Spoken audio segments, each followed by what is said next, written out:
श्री शिवाय नमस्तुभ्यम। जय माता रानी। दोस्तों, आपके अपने चैनल धर्म साधना में आपका बहुत बहुत स्वागत है। माँ भगवती दुर्गा की कृपा आप और आपके पूरे परिवार पर सदा सर्वदा बनी रहे। जैसा कि आप सभी जानते हैं कि अभी गुप्त नवरात्रि का ही समय चल रहा है और गुप्त नवरात्रि के समापन का समय है। और गुप्त नवरात्रि में एक बहुत ही दुर्लभ और शुभ संयोग आपको प्राप्त हो रहा है सोमवारी अष्टमी तिथि का। जी हाँ, गुप्त नवरात्रि में अष्टमी तिथि सोमवार के दिन पड़ रही है और आप सभी जानते हैं कि सोमवारी अष्टमी कितनी अधिक महत्वपूर्ण होती है। सोमवार का दिन जो कि भगवान शिव को समर्पित होता है, अष्टमी तिथि जो कि माँ दुर्गा को समर्पित होती है। ऐसे में सोमवारी अष्टमी को शिव और शक्ति के मिलन का दिन माना जाता है, इसलिए ये दिन बहुत महत्वपूर्ण होता है। शास्त्रों के अनुसार जब सोमवार के दिन अष्टमी तिथि आती है, उस दिन अगर हम किसी भी मनोकामना को मन में धारण करके और शिव और शक्ति की आराधना करते हैं, विधि विधान से उनकी पूजा करते हैं, तो निश्चित ही हमारी मनोकामना भगवान शिव और माता पार्वती पूर्ण करते हैं। तो आज की वीडियो में मैं आपसे बात करने वाली हूँ कि सोमवारी अष्टमी के दिन आपको किस प्रकार से भगवान शिव और शक्ति की आराधना करनी चाहिए, कौन सा उपाय करना चाहिए, कौन सी वस्तु भगवान को अर्पित करें जिससे कि आपको भगवान शिव और माता पार्वती की कृपा शीघ्र ही प्राप्त हो जाए। और जिस भी मनोकामना को मन में धारण करके आप ये पूजा आराधना करें, आपकी वो मनोकामना पूर्ण हो, इसके लिए सोमवारी अष्टमी के दिन कौन सा विशेष कार्य करना चाहिए। तो संपूर्ण जानकारी सोमवारी अष्टमी से संबंधित, और बहुत से भक्त हैं जो कि मासिक दुर्गा अष्टमी का व्रत धारण करते हैं, तो दुर्गा अष्टमी व्रत की पूजा विधि क्या होगी और अष्टमी तिथि कब प्रारंभ होगी, कब समाप्त होगी, संपूर्ण जानकारी आपको आज की वीडियो में मैं शेयर करने वाली हूँ। तो आज की वीडियो बहुत महत्वपूर्ण है, पूरा ज़रूर देखिए। और अगर आपको आज की वीडियो अच्छी लगे तो इसे लाइक भी ज़रूर कीजिए, क्योंकि आपके लाइक्स, आपके कमेंट्स मेरे लिए बहुत महत्वपूर्ण होते हैं। यही एकमात्र जरिया है जिनसे मुझे पता चलता है कि आपको ये वीडियो अच्छी लगती हैं और आपके लिए ये वीडियो उपयोगी हैं। तो अच्छी लगती हैं अगर आपको वीडियो, तो वीडियो को लाइक तो ज़रूर ही किया करें। और हाँ, अगर संभव हो तो वीडियो को शेयर भी किया कीजिए अपने फैमिली फ्रेंड्स के साथ।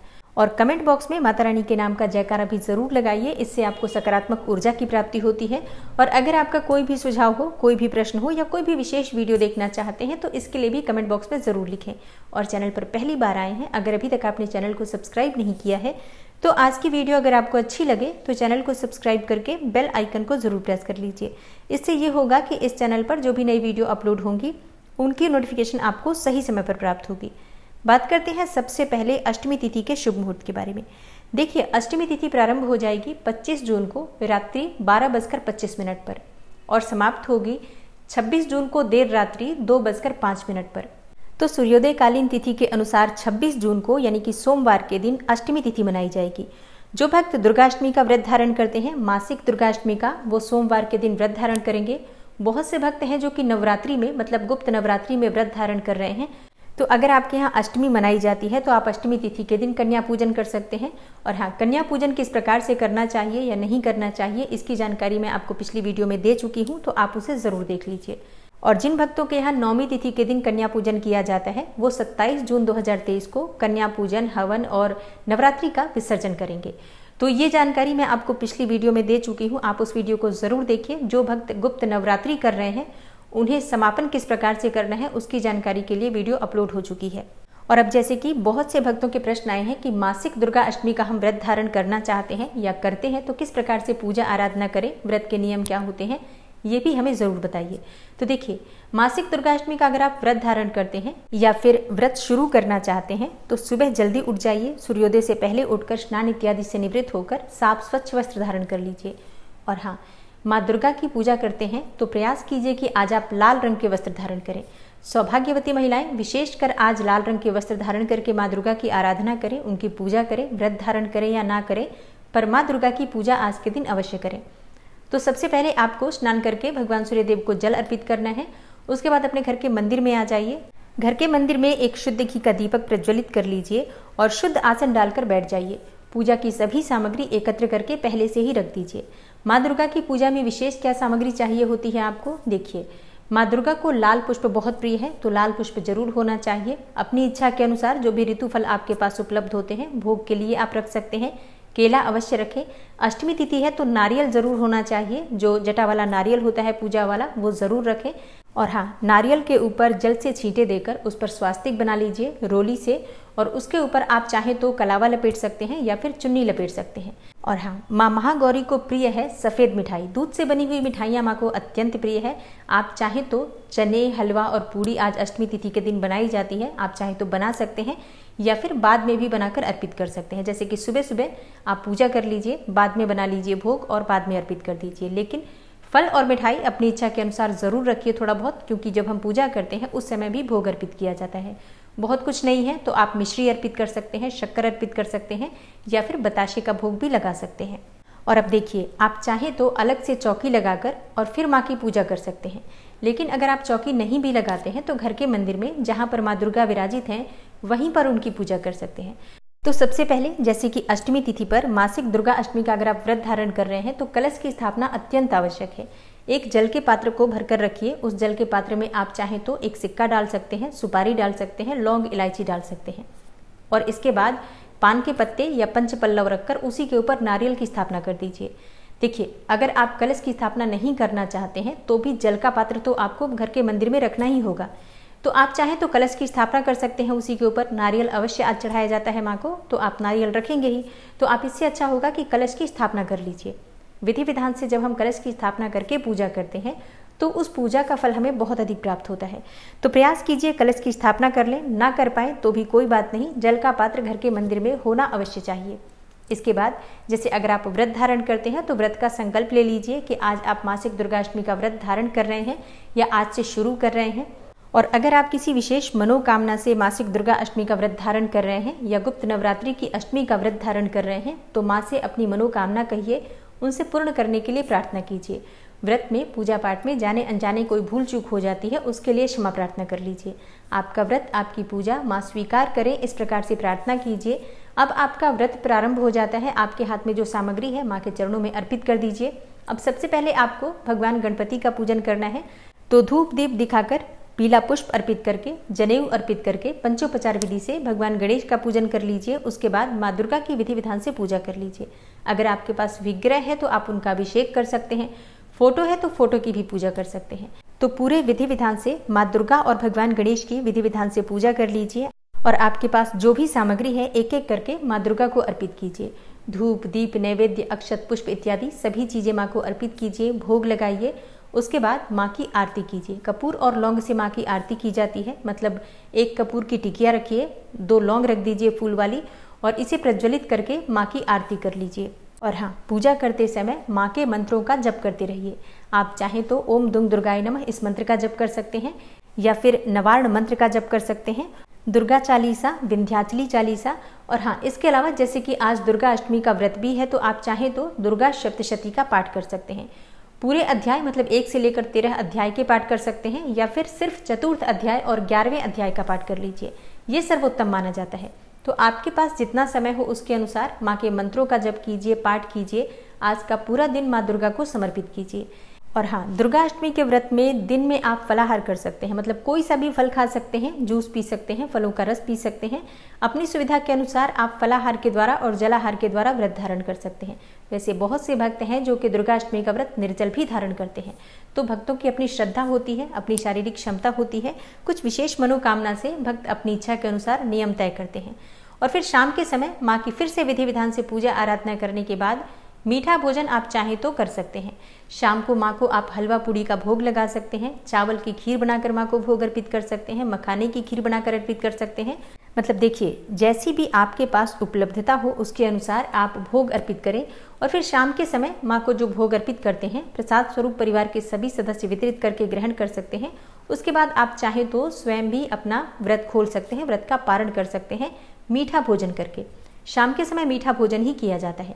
अच्छा, बहुत से भक्त हैं जो कि अगले दिन ये व्रत खोलते हैं, मतलब पूरे अष्टमी तिथि को व्रत धारण करते हैं फलाहार के द्वारा और फिर अगले दिन सुबह जल्दी उठकर स्नान इत्यादि से निवृत्त होकर और फिर से माँ की पूजा आराधना करने के बाद वो अपना व्रत खोलते हैं शुद्ध और सात्विक भोजन खाके। तो जैसे भी आप अपना व्रत शुरू करना चाहते हैं, जिन नियमों का पालन आप कर पाते हैं उसके अनुसार आप व्रत शुरू कर सकते हैं।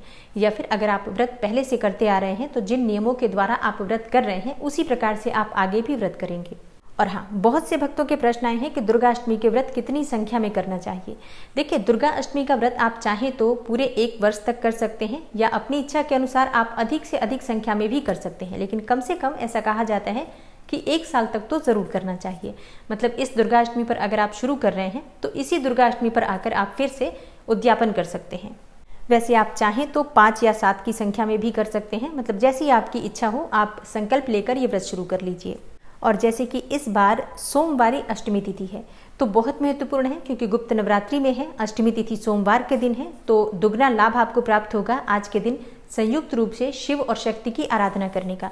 तो घर के आसपास कोई भी शिवालय है तो वहां जाकर भगवान शिव और माता पार्वती की विधि विधान से पूजा कीजिए। भगवान भोलेनाथ का अभिषेक कर लीजिए पंचामृत से या फिर कच्चे दूध से, या फिर जल में आप चाहें तो थोड़ा सा गुड़ मिलाकर या गन्ने के रस से भी अभिषेक कर सकते हैं।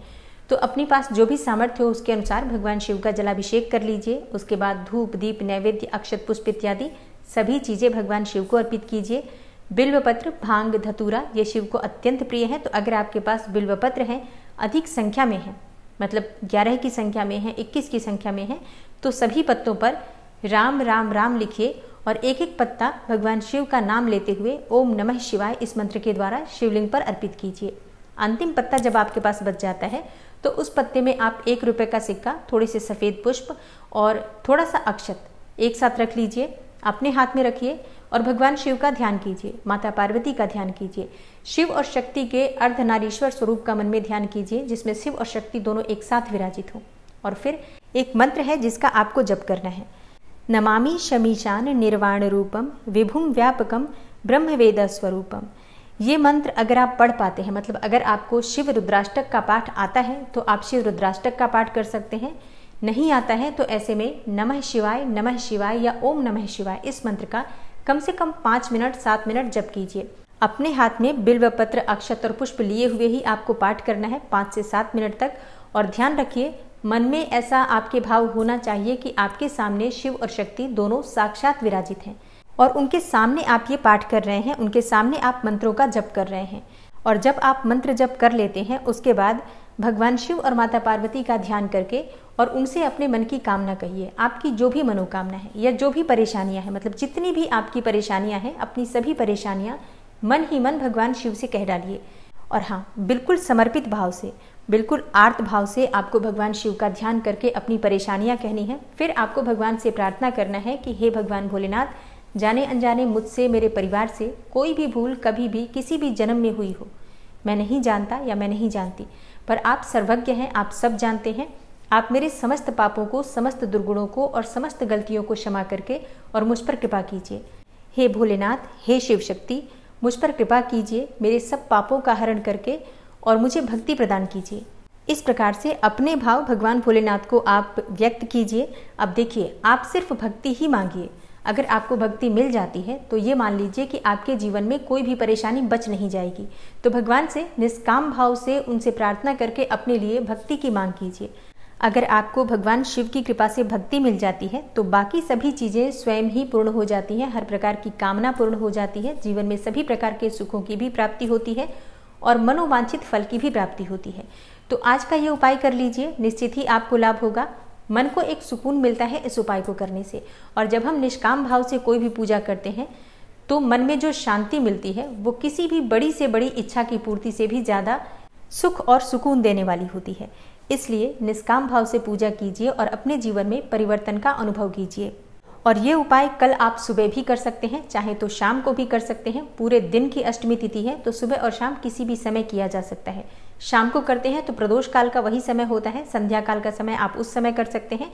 और सुबह आप सूर्योदय से लेकर या सूर्योदय से पहले से यानी कि ब्रह्म मुहूर्त से लेकर और सुबह 10-11 बजे तक भी कर सकते हैं, कोई समस्या नहीं है। और हाँ, ये उपाय कोई भी कर सकता है, पुरुष भी कर सकते हैं, स्त्रियां भी कर सकती हैं, बच्चे भी कर सकते हैं। बच्चों की शिक्षा में अगर परेशानियां आ रही हैं तो बच्चों से ये उपाय करवा सकते हैं आप। शादी में अगर दिक्कत आ रही है तो भी आप ये उपाय कर सकते हैं। दाम्पत्य जीवन परेशानी में है तब भी आप ये उपाय कर सकते हैं।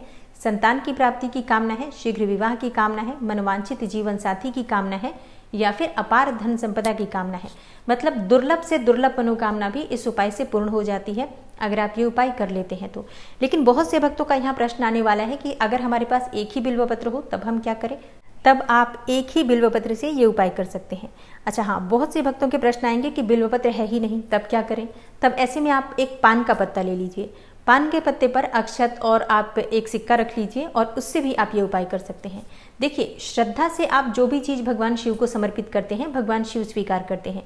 तो उपाय आप करना चाहते हैं, बिल्कुल कीजिए, प्रयास कीजिए कि मंदिर में जाकर करें। मंदिर में नहीं जा पाते हैं, घर के आसपास कोई मंदिर नहीं है, लेकिन घर में शिवलिंग है, तो घर में भी आप ये उपाय कर सकते हैं। लेकिन शिवलिंग पर ही ये उपाय किया जा सकता है, फोटो पर ये उपाय नहीं किया जा सकता, क्योंकि फोटो पर आप जलाभिषेक नहीं कर सकते हैं, जबकि आज के दिन जलाभिषेक अत्यंत आवश्यक है। तो ये उपाय कर लीजिए, आपको लाभ निश्चित मिलेगा। मिलती हूँ मैं आपसे अगली वीडियो में, तब तक के लिए नमस्कार।